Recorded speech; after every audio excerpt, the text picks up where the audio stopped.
अस्सलाम वालेकुम, क्या हाल है आप सबके। I hope you are doing fine. Welcome to my channel. अच्छा जी, whenever I think that I am done with tretinoin and azelaic acid details and new question start popping up in comment section, so I thought that कि instead of replying one by one I have to make a video in which I am going to explain this thing in detail. So here I am with the detailed answer of your most asked question कि azelaic acid और ट्रेटनाइन में क्या difference है और इन दोनों में सबसे ज़्यादा बेस्ट कौन सा इंग्रेडिएंट है। अच्छा, सबसे पहले मैं इन दोनों इंग्रेडिएंट्स को इंडिविजुअली एक्सप्लेन करूंगी और उसके बाद इन दोनों का कंपैरिजन बताऊंगी कि इन दोनों में से कौन सा बेस्ट है। So stay tune with me.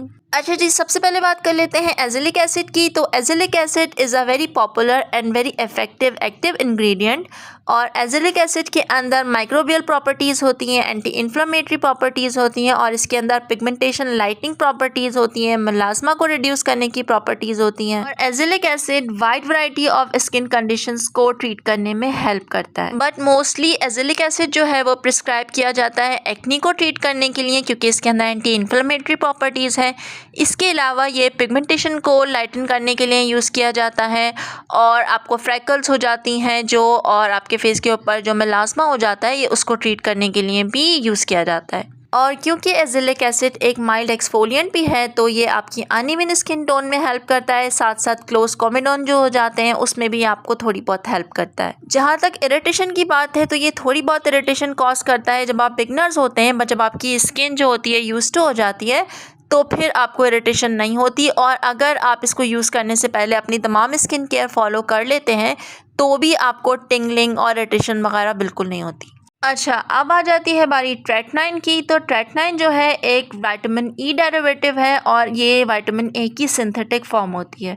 अच्छा, ये भी wide variety of skin concerns में यूज़ किया जाता है। अच्छा, क्योंकि विटामिन ए जो होता है वो सेल्स के टर्नओवर को इंक्रीज करता है, तो जिसकी वजह से ये एंटी एजिंग में बहुत ज़्यादा हेल्पफुल होता है। रिंकल्स वगैरह जो हो जाती हैं आपकी स्किन के ऊपर, उसको रिवर्स करने में, एजिंग के साइंस को रिवर्स करने में बहुत हेल्प करता है और स्किन सेल को प्रमोट करने के साथ साथ ये कोलेजन को भी प्रमोट करने में हेल्प करता है। और एक्नी वल्गरस को ट्रीट करने के लिए ये हाईली इफेक्टिव ट्रीटमेंट समझा जाता है, क्योंकि ये एक्नी के रूट कॉज को एलिमिनेट कर देता है, तो दोबारा एक्नी होने का इशू भी नहीं होता इसकी वजह से। विटामिन ए, रेटिनॉल्स और ट्रेटनाइन जो हैं वो वाहिद इंग्रेडिएंट्स हैं जो आपके एक्नी स्कार्स को ट्रीट करने में हेल्प करते हैं। I don't think so there is any other ingredient जो कि वर्क करता हो आपके एक्नी स्कार्स पे। I have use so many products, लेकिन this is the only product which works on acne scars. आपके डीप से डीप एक्नी स्कार्स जो होते हैं ये उनको भी हील कर देता है। I can not say that कि उनको कम्प्लीटली हील कर देता है, और मे भी कर देता हो बट लॉन्ग टाइम में, लेकिन काफ़ी हद तक जो आपके एक्नी स्कार्स होते हैं जो बहुत ज़्यादा डीप नहीं होते, ये उनको कम्प्लीटली हील कर देता है। और क्योंकि ट्रेटनाइन और स्किन ए एक एक्सफोलिएंट है तो ये आपके dark spots, brown spots, acne marks वगैरह को भी ट्रीट करता है। अच्छा, जहाँ तक इरिटेशन की बात है तो tretinoin is one of the most strongest ingredient in skin care concerns. So ये आपकी स्किन को इरिटेट कर सकता है, सो इसको बहुत केयरफुली यूज़ करना पड़ता है, यूज़ करना चाहिए इसको बहुत केयरफुली। एंड आई थिंक कि ओनली जो सैंडविच मेथड होता है वो वर्क करता है, तो आपकी स्किन को कोई हार्म नहीं होता। अदरवाइज़ अगर आप कोई और मेथड फॉलो करते हैं तो वन वे और अनदर आपकी स्किन थोड़ी बहुत हार्म होती है। आपकी स्किन बहुत ज़्यादा ड्राई हो जाती है, आपको पर्जिंग होने लगती है, तो it's better to be on the safe side. अच्छा जी, तो ये तो था individual analysis of both ingredients and product.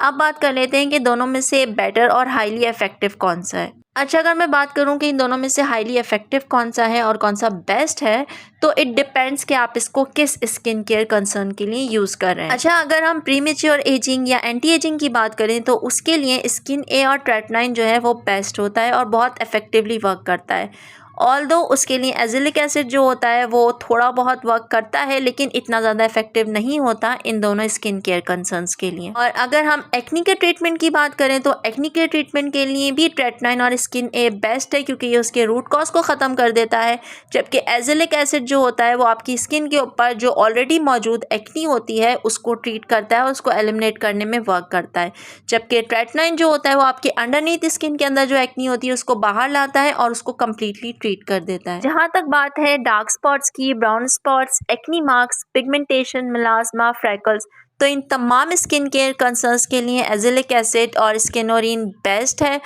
बहुत इफेक्टिव है इन तमाम प्रॉब्लम्स के लिए, बहुत फास्ट वर्क करती है। इनफैक्ट फ्यू डेज़ के अंदर आपको रिजल्ट्स मिलना शुरू हो जाते हैं एंड विद इन 3 मंथ्स आपके तमाम प्रॉब्लम्स चाहे कितने ही सीवियर हों ऑलमोस्ट आपके सॉल्व हो जाते हैं। अच्छा, अगर मैं स्किन लाइटनिंग की बात करूं तो टू बी वेरी ऑनेस्ट मेरे पर्सनल एक्सपीरियंस से स्किन ए और ट्रेटनाइन आपकी स्किन टोन को थोड़ा सा डार्कर टोन की तरफ ले जाती है। इसका एक रीज़न तो यह है कि आपकी स्किन थोड़ी बहुत ड्राई हो जाती है इसे यूज़ करने से, आप कितना भी प्रिवेंट कर लें थोड़ी बहुत ज़रूर ड्राई होती है। दूसरा रीज़न ये है कि आप अपनी स्किन को कितना भी प्रोटेक्ट कर लें, कितना भी SPF अप्लाई कर लें, आपकी स्किन थोड़ी बहुत हीट से ज़रूर एक्सपोज होती है, जिसकी वजह से भी आपकी स्किन डार्कर टोन की तरफ चली जाती है थोड़ा सा।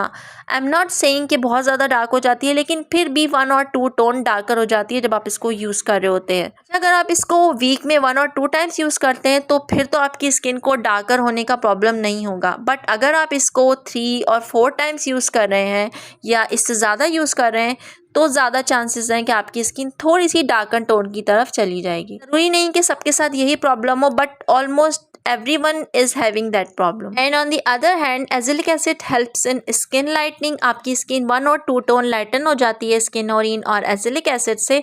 सो आई रिकमेंड कि आप दोनों को साथ यूज़ करें तो आपकी स्किन जो थोड़ी बहुत डार्कर टोन की तरफ चली जाती है ट्रेटनाइन यूज़ करने से, वो एजिलिक एसिड से दोबारा लाइटन अप हो जाएगी। और दूसरा ये कि आप इसको जो है वीक में अल्टरनेट डेज़ में यूज़ कर लें या फिर आप एजिलिक एसिड को मॉर्निंग में यूज़ कर लें फ्यू आवर्स के लिए। सो जो इफ़ेक्ट आपकी स्किन के ऊपर ट्रेटनाइन से होगा ये उसको कंपनसेट कर देगा। So this is it for now. I think I have covered all your queries and concerns. फिर भी अगर मुझसे कुछ रह गया हो तो you can ask me in comment section. Detailed answers के लिए please contact me on my Instagram account क्योंकि comment section में बहुत ज़्यादा डिटेल में बात करना is not possible. Thank you so much for watching. Next video में फिर मिलते हैं, तब तक के लिए अल्लाह हाफिज़।